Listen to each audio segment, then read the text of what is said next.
안녕하세요. 저는 올해로 67살이 된 할머니입니다. 지금까지는 말만 할머니였는데 다음 달이면 예쁜 소녀가 태어나 정말로 할머니가 된답니다. 그날을 손꼽아 기다리고 있어요. 여기에 올라오는 기가 막힌 사연들 볼 때마다 참 사람 사는 세상에는 별일이 다 있다 싶었습니다. 그래도 그런 별난 사연들에 울고 웃다 보면 제가 겪은 모진 세월의 상처도 조금씩 아무는 것 같더군요. 여기 사연을 보내는 사람들은 다 젊고 똑똑한 사람들 같아서 내 이야기를 보낼 생각은 전혀 못했는데 얼마 전에 딸이 엄마 이야기도 한번 보내보라고 용기를 주었어요. 며칠 동안 책상에 앉아서 제 이야기를 썼다 지웠다 하는 동안 혼자 많이도 울었습니다. 지난 세월에 대한 회한도 들었지만 지금 제가 누리고 있는 이 시간이 너무 감사하고 행복한 마음이 더 컸어요. 치유의 눈물이었죠.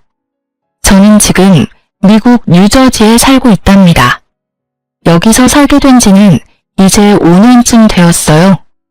35년 동안의 결혼 생활을 마무리하고 그러니까 요즘 사람들 말로 황혼 이혼을 하고 딸이 공부하고 있는 미국으로 오게 되었어요.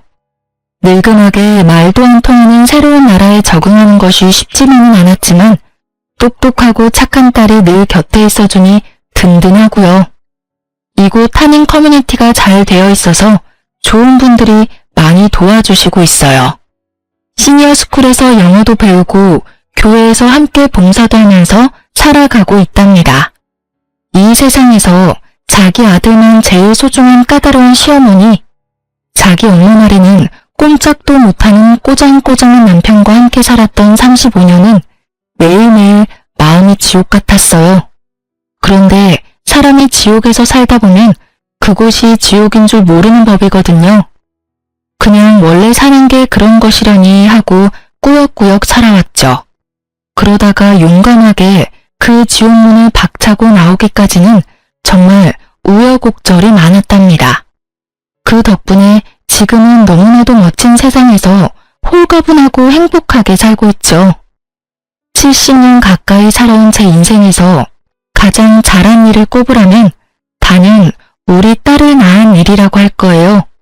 그리고 두 번째로 잘한 일을 대라고 하면 저는 주저없이 35년 만에 이혼한 것을 꼽습니다. 이혼한 것이 뭐가 자랑이라고 떠드느냐고 흉보실 분들도 있겠지만 저는 누가 뭐라 해도 이혼한 것이 너무나도 자랑스럽고 기뻐요. 제가 왜 그렇게 생각하는지 여러분 한번 들어봐 주시겠어요? 저의 먼 친척의 소개로 27살에 5살 많은 남편과 결혼했어요. 남편은 초등학교 선생님으로 봉직하다 교장으로 정년 퇴직했어요. 남편은 정근을 다니면서 사택에서 혼자 지낼 때도 있었지만 저는 결혼하고 나서 시댁에 들어가 줄곧 시부모와 함께 살았어요. 시골이긴 했지만 그래도 그 동네에서 유지소리 듣는 집안이었어요. 조상에게 받은 땅이 많아서 다른 집에 붙여준 논밭도 있었고 읍내에 작은 상가도 몇 개 가지고 있었어요. 그래봤자 시골이라 서울 부자들에 비하면 아무것도 아니겠지만 우리 식구들 먹고 사는 데는 충분했어요. 가족들을 먼저 좀 소개해야겠네요. 남편은 그 집안의 귀한 독자였어요. 저희 시아버지도 독자였으니 2대 독자가 되겠네요. 이 집이 워낙 손이 귀한 집안이라고 동네 어른들이 말씀해 주시더라고요. 남편은 저에게도 선생처럼 굴었어요. 저한테 늘 권위적이었고 사소한 것까지 사사건건 꼬장꼬장하게 잔소리를 해댔어요. 아니 이 사람아, 난닝구를 이렇게 납작하게 동겨놓지 말고 한번 요울에 접어서 돌돌 말아놓으라고 몇 번을 말하나, 응? 이렇게 해놓으면 난닝구 가운데에 주름이 잡힌다니까.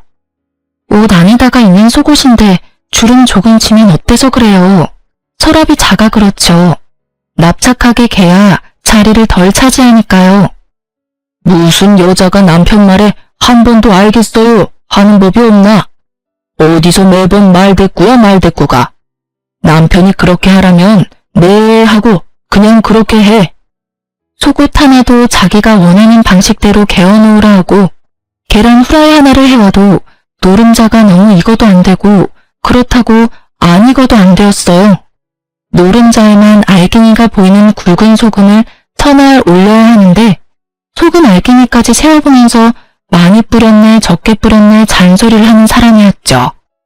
이런 남편의 꼬장꼬장한 성격은 딱 자기 어머니를 닮았어요. 시어머니는 90세가 다 되어가도록 허리 하나 굽지 않고 머리카락 하늘 흐트러지지 않은 차림을 했어요. 바늘로 찔러도 피 한 방울 안 나올 것 같았죠.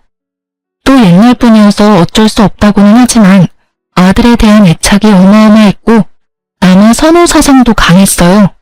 이것 때문에 저와 제 딸이 겪은 수모는 이루 다 말할 수가 없죠. 제가 시집을 온 이후로 시어머니는 모든 집안일을 저에게 맡기고 본인은 전혀 하지 않았어요. 대신 항상 방문을 활짝 열고 방 안에 앉아서 제가 일하는 것을 매의 눈으로 감시했죠. 끊임없이 잔소리를 퍼부으면서요. 저도 우리 집에서 장녀로 커서 어렸을 때부터 집안일을 해왔기 때문에 집안일이 그렇게 서툴지는 않았어요. 그런데 시어머니는 아주 사소한 일도 자기가 원하는 방식으로 하라고 요구했어요.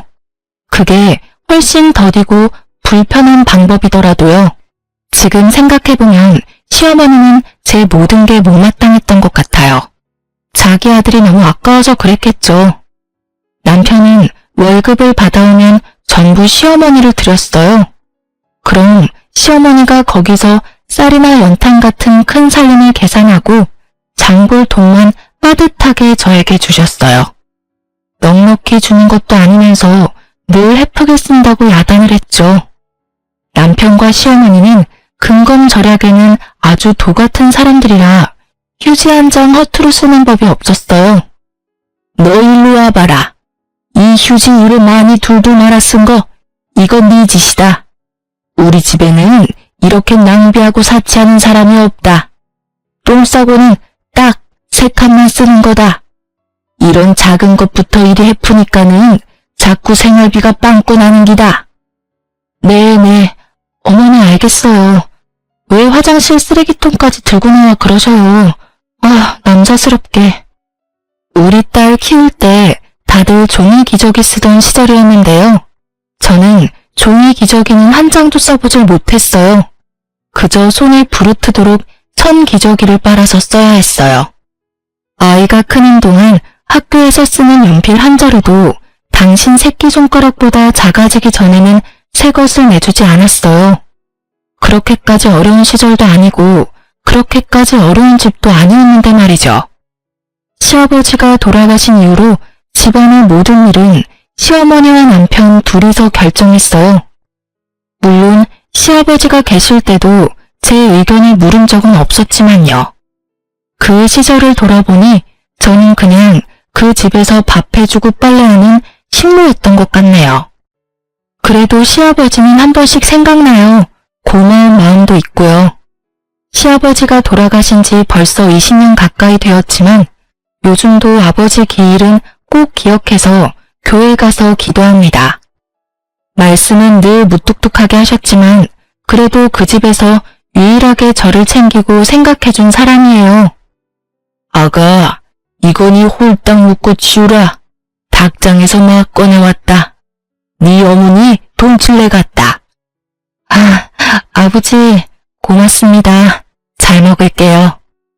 가끔 어머니가 동네 마실 나간 틈을 타 아버지는 닭장에서 계란을 하나 꺼내다 주기도 하고 본인 몫의 곶감을 놔뒀다가 몰래 주시기도 했어요. 물론 고맙다는 제 인사는 듣지도 않고 휙 돌아서 나가버리시곤 했지만 저는 그래도 늘 따뜻한 마음이 느껴졌답니다. 시아버지는 폐암으로 일찍 돌아가셨어요. 담배는 많이 태우셨지만서도 감기 한 번 안 걸릴 정도로 건강하셨는데 어느 날 갑자기 친구분들과 약주를 드시다가 그 자리에서 쓰러지셨어요. 병원으로 옮겼더니 폐암 4기라더군요. 병원에서는 수술해도 좀 어려울 것 같다고 하면서 길어야 3개월을 이야기했어요. 아버지는 수술은 안 하고 싶다면서 대신 병원에서 너무 고통스럽지 않게 갈 수 있게만 도와달라 하셨어요. 그렇게 아버지는 병원에 입원하게 되었는데 시어머니는 자기는 환자 수발 못한다며 병원에 오질 않았어요. 제가 병원에서 먹고 자고 하면서 시아버지의 마지막 수발을 들었죠. 아버지는 그래도 거의 6개월을 버티다 돌아가셨어요. 아버지가 돌아가시기 며칠 전에 저를 힘겹게 부르셨어요. 저에게 통장과 도장을 하나 주시더라고요.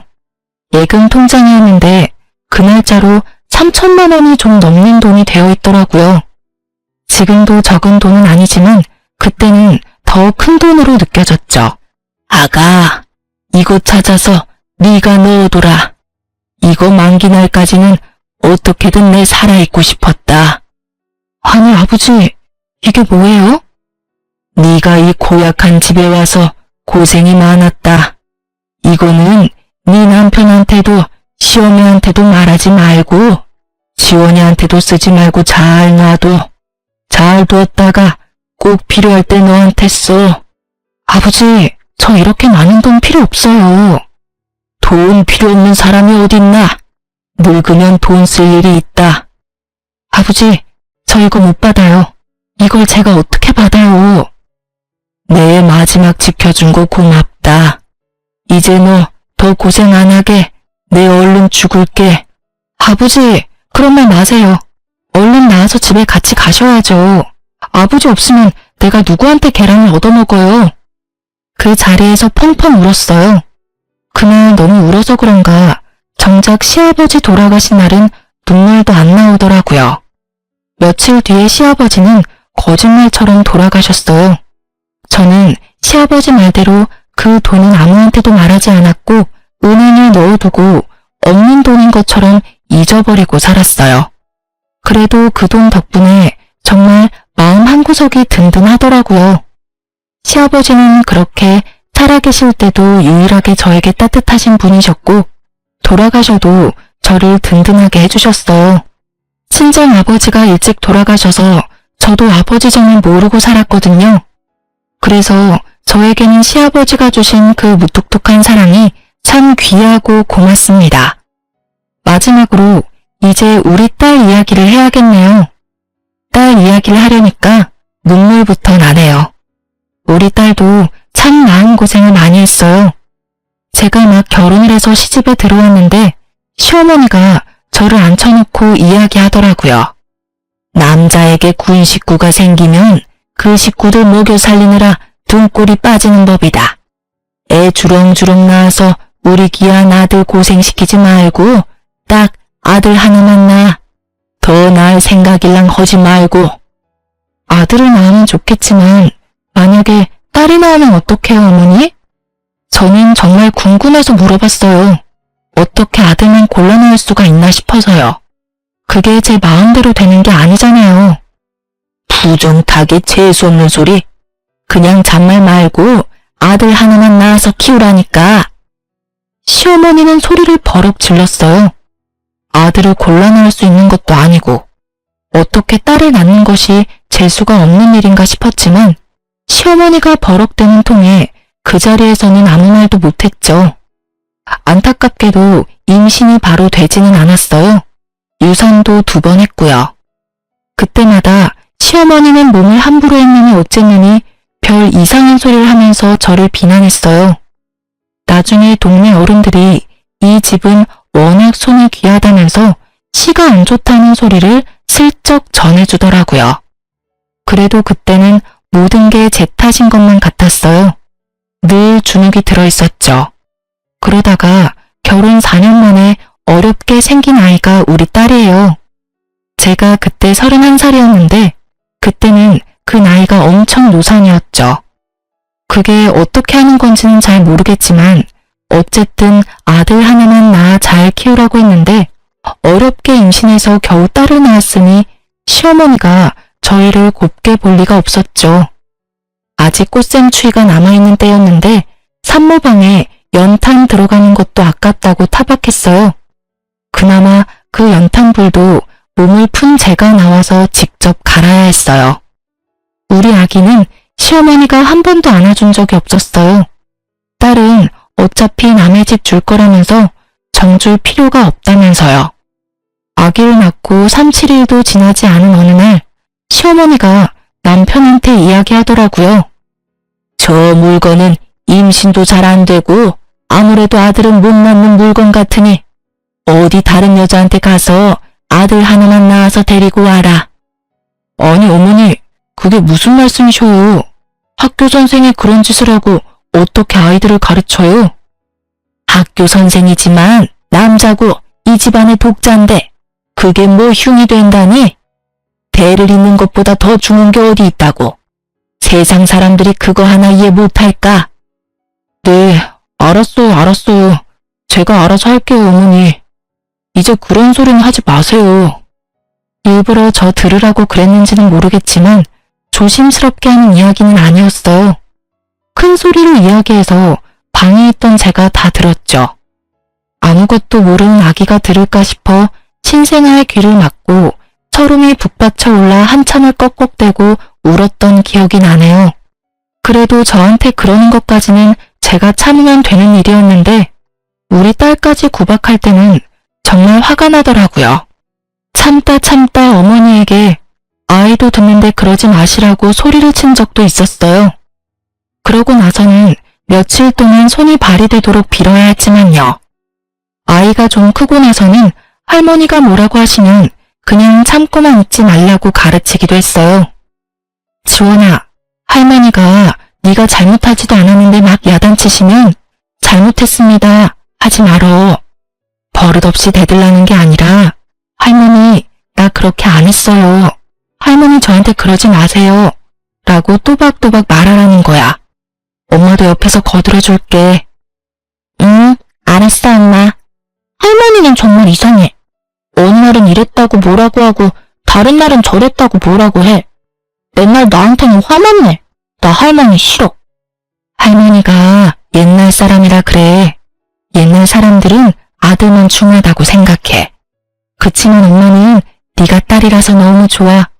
아들을 10트럭을 갖다 줘봐라. 내 딸하고 바꾸다. 할머니 미워하면 네가 힘들어. 그냥 우리가 할머니를 이해하면서 살자. 응, 알았어. 할머니는 자기도 여자면서 왜 아들만 중요하대? 남자애들은 시끄럽고 멍청하기만 한데. 우리 딸은 어렸을 때부터 똘똘하고 야무졌어요. 학교 들어가서는 공부도 아주 잘했죠. 어린아이가 할머니를 이해하려고 노력하면서도 아닌 건 아니라고 야무지게 따지기도 잘했어요.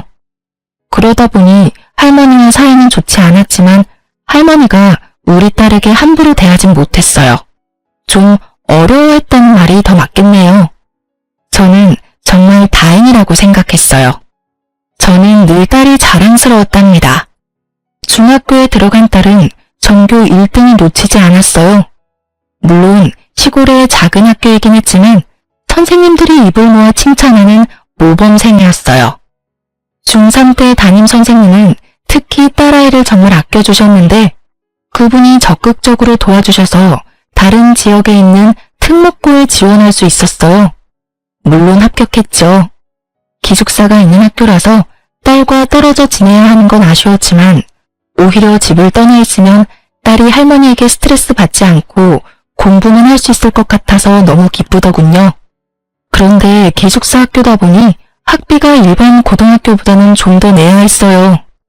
서울에 있는 아이들은 학원비만 해도 한 달에 100만 원씩 들기도 한다는데 그런 거 생각하면 지나치게 비싼 것도 아니었어요. 또 집에서 그 정도를 부담하지 못할 형편도 아니었고요. 그런데 언제나처럼 문제는 시어머니였어요. 아니, 우리 아이가 아들이 아닌 것이 문제였죠. 그깟 개집에 공부하는데 대학도 아니고 고등학교 다니면서 무슨 월사금을 그렇게나 많이 내느냐 말이다. 요즘에는 대학을 나와야 시집도 잘 가는 법이니 내가 대학은 얼마가 들어도 보내준다 이 말이다. 그런데 고등학교를 무슨 한 달에 100만 원 돈을 내면서 다닌단 말이고 아들도 아니고 딸내미 공부시킨다고 이렇게 돈을 들이란 말이냐? 이게 3년이면 도대체 돈이 얼마고? 어머니, 그 학교가 아무나 가는 학교가 아니에요. 지원이가 똑똑해서 간 거예요. 그러니까 왜 남들은 멀쩡히 그냥 가는 학교를 계집애가 뭐 할 일 있다고 그 유난을 떨어야 한단 말이고. 요즘은 여자아이들도 공부를 많이 해요. 여자도 장관도 하고 회장도 하는 세상이잖아요. 여자는 시집 잘 가서 애 낳고 키우는 게 가장 좋은 팔자다. 여자가 밖으로 돌면 팔자가 드세지는 법이다. 시집 가서 남편 잘 섬기고 떡두꺼비 같은 아들 낳아 잘 키우는 게 여자에게 최고의 입신양명이다. 계집애가 그 돈 들여 공부를 해서 뭐 한단 말이고. 자고로 여자가 너무 먹물을 많이 먹으면 그 집안이 시끄러운 법이다. 남편은 자기도 선생님이고 그 학교가 좋다는 것을 잘 알고 있으면서도 이번에도 자기 엄마 말에는 꼼짝도 못했어요. 제 의견이요? 당연히 저에게는 묻지도 않았죠. 제가 아이를 그 학교에 보내고 싶다고 아무리 이야기해도 남편도 시어머니도 들은 척도 안 했어요. 제가 어머니에게 무릎 꿇고 사정도 해보았지만 눈 하나 깜짝하지 않더라고요. 아버님이 주신 돈으로 제가 보낼까 고민도 해봤지만 그렇게 하면 집안에 분란이 일어날 게 불보듯 뻔하더라고요. 그 돈이 어디서 났느냐서부터 따지기 시작해서 제가 집안 돈을 빼돌렸다고 몰아갈 것 같기도 하고요. 그런 분란이 무서워서 아이에게 그 학교를 못 간다는 말을 하는 심정은 말로 할 수가 없어요. 제가 너무 못나서 차라리 죽고 싶었으니까요. 아이를 붙들고 미안하다고 하면서 엉엉 울었어요. 아이는 오히려 덤덤하게 저를 위로하더라고요. 엄마, 나 정말 괜찮아. 걱정하지 마. 내가 가만히 생각해보니까 오히려 여기서 학교 다니는 게 내신 성적에 더 유리할 것 같아. 고등학교가 중요한 게 아니라 대학 가는 게 더 중요한 거잖아. 나 그냥 여기서 학교 다닐래. 지원아, 너는 이 집을 꼭 떠나야 해. 이 집에서 벗어나야 네가 마음껏 날개를 펼치고 살 수 있어. 그래, 고등학교는 어쩔 수 없게 되었지만 대학은 꼭 서울에 있는 좋은 대학을 가자. 너 하고 싶은 공부 있으면 멀리 유학도 가. 엄마가 어떻게든 너 하고 싶은 것 하면서 살 수 있게 도와줄게. 응, 엄마, 나 자신 있어. 서울대도 가고 유학도 갈 거야. 나중에 엄마랑 나랑 우리 둘이만 같이 살자. 내가 성공해서 엄마도 여기서 벗어나게 해줄게. 저는 그 일을 계기로 돈을 벌어야겠다고 마음먹었어요. 제가 경제적 능력이 없으면 결국 제 딸을 지켜줄 수가 없겠더라고요. 저는 배운 것도 부족하고 돈을 벌어본 일도 없으니 제가 할 수 있는 일은 한정되어 있었어요. 또 동네에서 일을 하면 시어머니와 남편의 귀에 들어갈 테고 그러면 또 여자가 어쩌고 하면서 절대 못하게 할 테니 버스를 몇 번씩 타고 다른 동네에 있는 인력사무소를 찾아갔어요. 집을 많이 비울 수도 없고 시어머니 눈치가 보여서 고정적으로 오래 하는 일은 못했지만 거기서 소개해주는 일은 어떻게든 기회와 핑계를 만들어서 했어요. 서너 시간 남의 집 청소도 하고 아이들 학원차 태워주는 일도 하고 바쁜 식당에서 설거지도 했어요. 시 경계를 넘어 사는 친정 동생이 아프다고 조카를 돌보러 간다는 핑계도 대고 아이 학교에서 무슨 일이 있다고도 하고 매번 그럴듯한 말을 지어내느라 진땀을 냈죠. 그맘때쯤 어머니는 동네 경로당에서 하루 종일 시간을 보낼 때가 많아서 어머니 없는 틈에 부지런히 일을 다녔어요. 일을 하고 오면 여기저기 안 아픈 데가 없었지만 우리 딸 위해서 돈을 모으는 재미에 힘든 줄도 모르고 열심히 살았어요. 우리 똑똑한 딸은 역시 고등학교에서도 전교 1등을 놓치지 않았고 대한민국 사람 누구나 다 아는 좋은 대학교에 들어갔어요. 대학교에서도 딸은 장학금을 받고 다녔어요. 다행히 제 아버지가 자취할 생활비 정도는 보내주더라고요. 딸에 대한 애정은 있는 사람이었어요. 딸이 공부 잘하는 것을 은근히 자랑스러워하기도 했고요. 그렇게 딸은 대학을 졸업하고 1년을 준비해서 미국으로 유학을 가게 되었어요. 미국에 있는 로스쿨에 합격을 했대요. 아는 사람 하나 없는 그 먼 데다가 딸을 보내는 마음이 꼭 내 심장 한 구석을 떼어내는 것 같았지만 우리 딸이 이 집으로부터 더 멀어진다는 사실에는 또 얼마나 안심이 되고 기분이 좋았는지 몰라요. 그런데 이번에는 시어머니는 물론 남편까지 딸의 유학을 반대하고 나섰죠. 여자애가 위험하게 어딜 혼자 그 먼 데를 가겠다는 거냐? 아는 사람 하나 없는 곳을. 너희 할머니도 노발대발 하신다. 너 절대 못 가게 하라고 난리시라고. 아빠, 저는 성인이에요.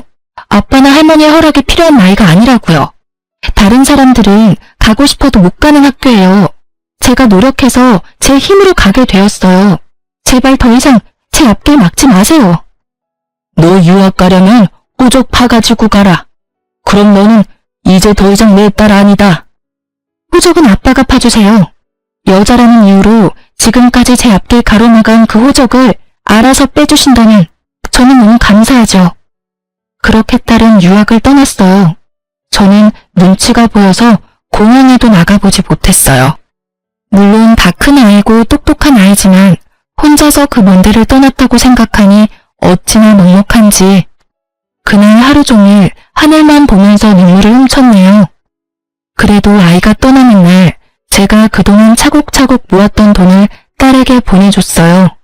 딸은 안 받는다고 난리였지만 저에게는 그렇게 할 수 있는 것이 너무나 행복했어요. 많지 않은 돈이지만 그래도 공부하는 동안 생활비에는 보탬이 될 것 같았어요. 우리 딸에게 처음으로 엄마 노릇을 제대로 한 것 같더라고요. 미국에 간 딸은 제 아빠와는 정말 연락을 하지 않았지만 저와는 매일 인터넷 통화도 자주 했어요. 그러던 어느 날 목욕탕에서 세신을 해주신 아주머니가 저에게 오른쪽 가슴에 뭐가 만져진다고 병원 한번 가보라는 거예요. 자기 언니가 그랬다면서요. 그러고 보니 제가 만져봐도 덩어리 같은 것이 잡히더라고요. 아무리 만져봐도 느낌이 좀 이상했어요. 딸과 이야기를 나누다가 이 이야기를 했더니 마침 딸이 얼마 후에 방학이라 한국에 오겠다면서 이참에 건강검진을 같이 해보자고 예약을 해주었어요. 유방암 3기였어요. 암의 크기가 크다고 당장 수술을 받으라 하더라고요. 이럴 경우 5년 이상의 생존율이 40%밖에 안 된다면서요. 당장 수술 날짜를 잡고 일단 집으로 내려와서 남편과 시어머니에게 이 사실을 알렸어요. 남편은 좀 놀란 얼굴로 말이 없었는데 시어머니는 대뜸 수술하지 말라는 소리부터 하더라고요. 유방암이면 유방을 잘라내는 거 아니냐? 아이고, 이제 하다하다 내 아들이 한쪽 유방이 없는 여자랑 살라는 소리냐? 곧 쓸데없이 수술할 거 없다. 암 수술이면 돈도 한두 푼 드는 것도 아니고 저 우리 옆 동네 산에 암 걸려서 요양 온 사람 있는데 여 와서 3년 동안 공기 좋은 데 있으면서 누룩나무 껍질 차 다려 먹었더니 암이 싹 다 낫다더라. 너도 여기서 누룩나무 껍질 다려 먹고 요양하면 다 나을 건데 무슨 가슴 잘라내는 수술을 한다니? 어머니, 제가 일단 같이 병원에 갔다 와 볼게요. 진짜 수술을 해야 하는 건지 어쩐 건지 제가 잘 알아보고 올게요. 시어머니의 그 말에 없던 정도 뚝 떨어졌어요. 그래도 반평생을 함께 살아오면서 식구들 밥해 먹이고 빨래해준 공이 있는데 고작 하는 소리가 유방 없는 여자랑 사는 아들이 불쌍하니 누룩나무 껍질이나 다려 먹으라뇨. 기가 차서 말도 안 나오더라고요. 입원하는 날 병원에 따라온 남편은 무슨 검사를 왜 하는지 하나하나 따지고 물었어요. 검사하는 데마다 쫓아다니면서 간호사 선생님을 괴롭히더라고요. 제가 걱정되어서 묻는 게 아니라 괜히 쓸데없는 검사를 해서 돈 나가는 건 아닌지를 걱정하는 것 같았어요. 자기 마음대로 병실도 제일 싼 거로 한다고 하고 입원도 하루라도 적게 하게 하려고 억지를 부리기도 하고 수술 후에 수술 부위 고통을 줄여주는 진통제를 돈을 내고 선택할 수 있다고 하니 제가 원래 참는데 도살하면서 하지 말라 하더라고요. 저한테는 묻지도 않고요. 화가 치밀어 올랐어요.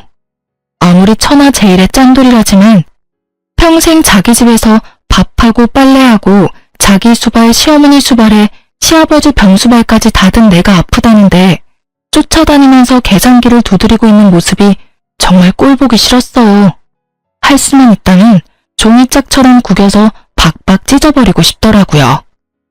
나 돈 있어요. 뭐라고? 내 수술할 돈 있으니 쫓아다니면서 이렇게 계산기 두드리지 않아도 된다고요. 아니, 당신이 돈이 어디서 나? 그리고 그걸 왜 이제 이야기하는 거야? 괜히 머리만 아팠네. 뭐, 돈이 어디서 났는데? 아니, 그보다 얼마나 있는데? 집으로 가세요. 그리고 이제 병원에 오지 마세요. 내 수술도 내가 알아서 하고 죽어도 혼자 죽을랍니다. 그깟 유방암으로 요즘 안 죽어. 당신 죽으면 우리 어머니는 누가 돌봐? 절대 죽으면 안 되지. 그나저나 돈이 얼마나 있는데? 내가 죽으면 자기 어머니를 돌볼 사람이 없다는 말에 저도 우리 시아버지처럼 수술 받지 말고 그냥 죽어버릴까도 잠깐 생각했어요. 더는 그 집에서 살고 싶지가 않더라고요. 내가 이 집에서 떠나려면 죽는 방법밖에 없다고 생각했어요. 그런데 그 말을 듣고 있던 딸이 미친 사람처럼 제 아빠에게 화를 내더라고요. 아빠한테는 지금 엄마가 살아야 하는 이유가 고작 할머니를 돌보기 위해서요? 세상에, 아빠가 그러고도 사람이에요. 엄마가 지금까지 어떻게 살았는데, 할아버지 병수발도 엄마가 다 했는데, 엄마가 아니라는데 고작 나와서 할머니를 돌보라는 소리를 해요? 아니, 너 왜 소리를 지르고 그러냐? 아빠와 할머니는 사람이 아니에요. 양심도 없고 염치도 없어요. 사람의 탈을 쓴 악마라고요. 엄마 말대로 그냥 집에 가세요. 가서 병원에 다시는 얼씬대지 마세요. 엄마는 내가 돌봐요. 아빠 얼굴 보면 엄마가 더 아플 것 같아요. 병원에 그림자라도 나타나면 나 가만히 있지 않을 거예요. 다시는 오지 마시라고요. 아셨어요? 딸이 그렇게 화를 내는 모습을 보니 정신이 번쩍 들었어요. 그리고 내가 살아야겠다 생각했어요. 수술을 잘 받고 살아나서 이 사람하고 이혼해야겠다고, 이 지긋지긋한 곳을 떠나야겠다고요. 다 큰 딸이 입버린 소리를 하니 남편은 별 대꾸도 못하고 멍하니 서 있다가 쓴 입맛을 다시면서 돌아갔어요. 딸에게 수술하고 건강해져서 남편과 이혼하겠다고 이야기했어요. 딸은 저를 꼭 끌어안고는 자기가 도와주겠다고 하더라고요. 엄마, 수술 잘 받고 보란듯이 건강해져서 나랑 미국 가서 살자. 내가 성공해서 엄마 그 집에서 데리고 나온다고 했잖아. 내가 아직 성공은 못했지만 내가 최선을 다해서 도와줄게.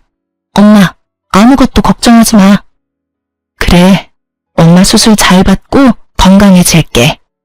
너랑 둘이만 산다는 생각만 해도 병이 다 낫는 것 같다. 그렇게 서로 부둥켜 안고 한참을 울었네요. 다행히 수술은 성공적이었어요.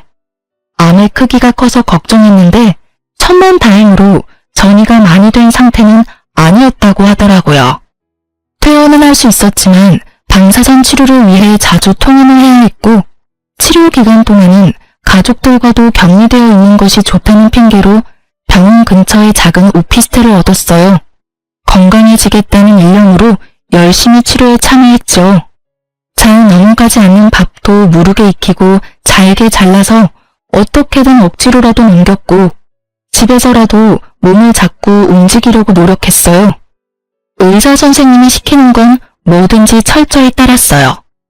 딸이 인터넷으로 좋다는 것들을 찾아서 정리해주면 그것도 열심히 찾아서 먹고 그대로 실천했어요. 저는 꼭 건강을 회복하고 살아야 했으니까요. 드디어 병원에서 예후가 좋을 것 같다는 이야기를 들었어요.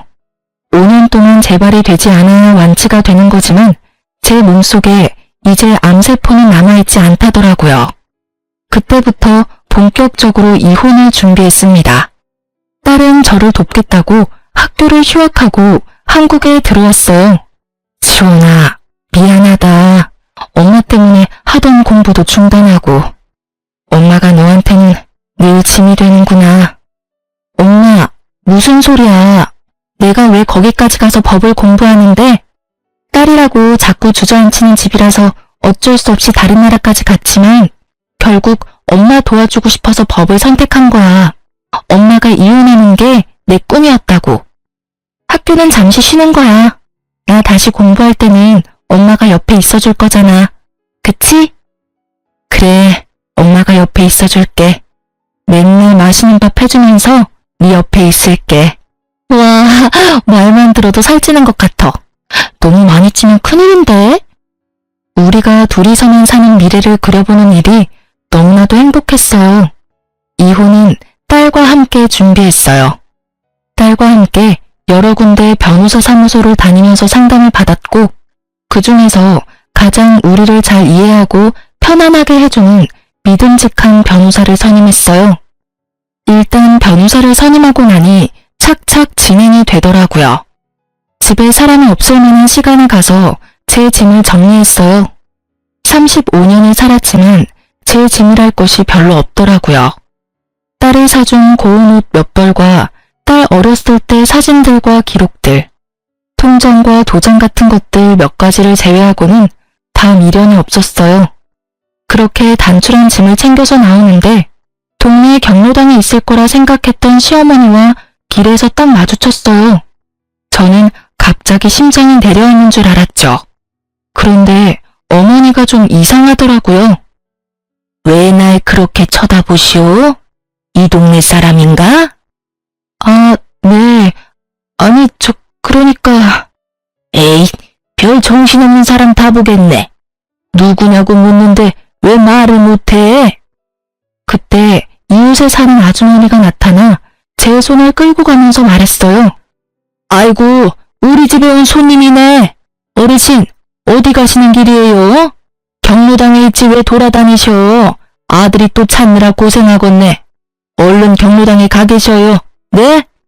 경로당 가는 길이요. 경로당 가는 길이 맞는데 왜 안 나오나 그래?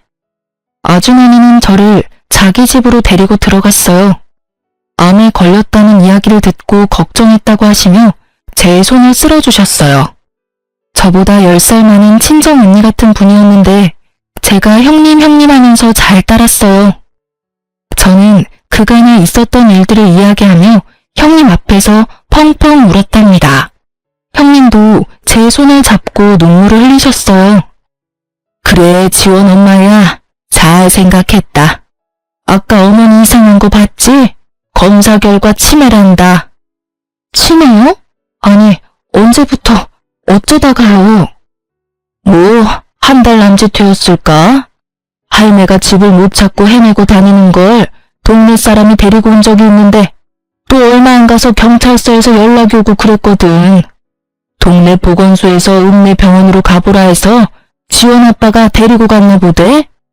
아직은 초기지만 치매가 진행되고 있단다. 아직 초기라는데 그래도 저를 못 알아보시네요? 저러다 또 멀쩡해지기도 하는갑더라. 또 어느 날은 멀쩡하게 알아보고 정정해. 그러다 한 번씩 또 이상하고. 순간 조금 흔들렸어요.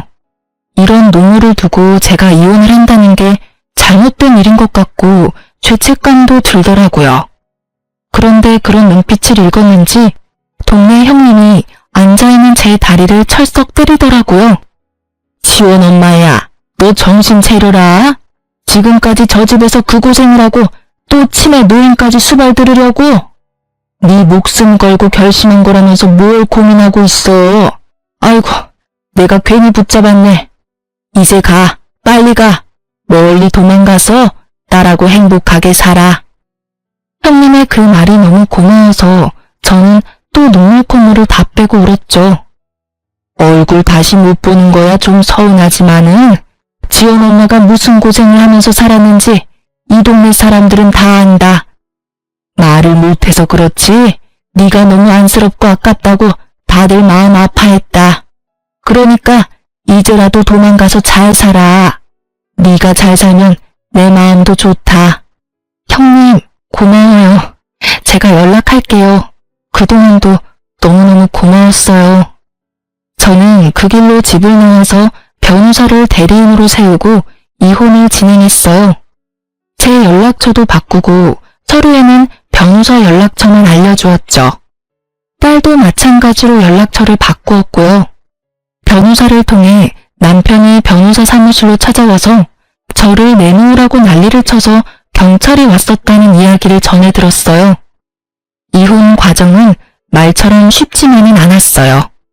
시어머니와 남편에게 부당한 대우를 받았던 그 모진 시간들을 다시 떠올리고 서류로 만드는 작업을 하다 보니 매일 눈물이 나고 화가 나기도 하고 우울증에 걸릴 것만 같았죠. 제가 일하면서 모았던 예적금 내용도 증거로 제출하고 시아버지 병수발 드는 동안 무료한 시간을 보내느라 써두었던 병상일지도 아주 귀한 자료가 되었어요.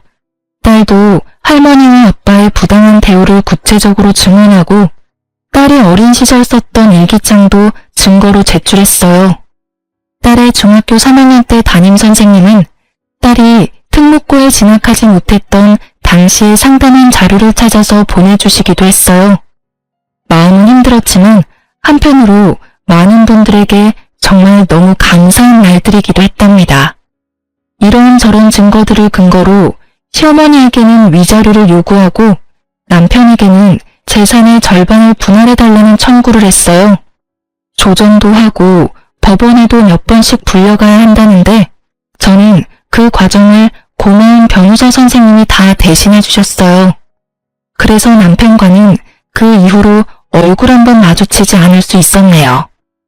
지나는 시간이 흘러 결국 이혼을 하게 되었고 시어머니는 위자료 1,000만 원을, 남편은 재산의 절반을 분할해 주라는 판결을 받았어요.